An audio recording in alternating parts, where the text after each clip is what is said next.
Bonjour, je suis Nelly Plateau, autrice du roman Les choses évaporées, et régulièrement je vous fais découvrir des nouveaux auteurs.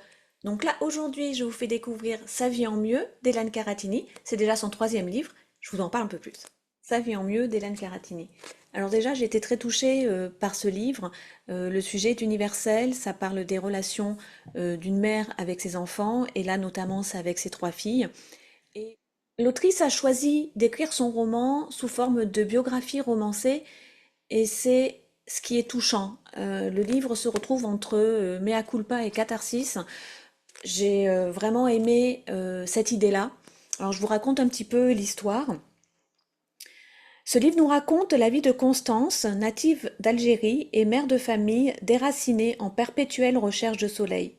Après un divorce difficile, elle verra sa vie s'effondrer le jour où ses trois filles décideront de partir loin d'elle. De nombreuses années plus tard, suite à l'annonce brutale du décès de Constance, sa seconde fille, déchirée d'être passée totalement à côté de sa mère, se lance dans l'écriture du plus vibrant des hommages en lui inventant une deuxième partie de vie infiniment plus belle. Et c'est ce qui se passe.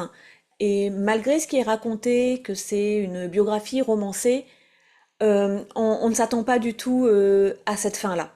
Donc je vous en dis pas plus pour pas spoiler l'ensemble. Donc un petit mot sur l'autrice, Hélène Caratini, qui est née en 70 et qui vit actuellement à La Réunion. Elle est née en France, elle vit à La Réunion depuis 30 ans.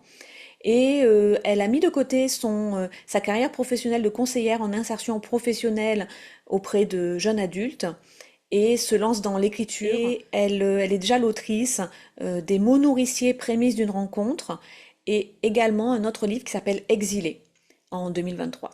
Donc comme je vous disais, j'ai été vraiment touchée par ce livre, par le thème déjà donc, qui est universel, et parce que ça aborde le thème de l'exil. Donc là, on voit des parents déjà qui partent d'Algérie, qui se retrouvent en France. Les deux parents sont professeurs et ils se retrouvent donc en mutation et pas dans le sud de la France. Et puis sa mère, Constance, veut absolument retourner dans le sud de la France. Moi-même, je viens des régions dont elle parle et des villes dont elle parle, donc j'ai extrêmement été touchée en connaissant les lieux, en connaissant les endroits, plus ou moins à la même époque que la mienne. Donc ça fait vraiment appel à des souvenirs personnels.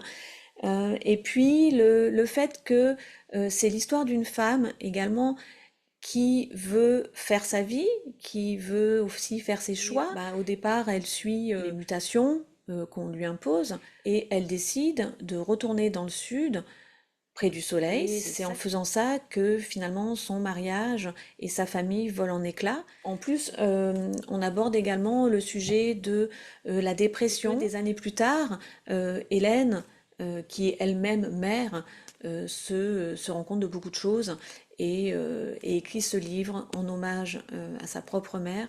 C'est un très bel hommage. C'est poignant, c'est beau, c'est bien écrit. Voilà, je vous dis à bientôt. N'oubliez pas de mettre un pouce, de me suivre, de cliquer sur la cloche pour les prochaines vidéos que je vous dis. À très bientôt, bye.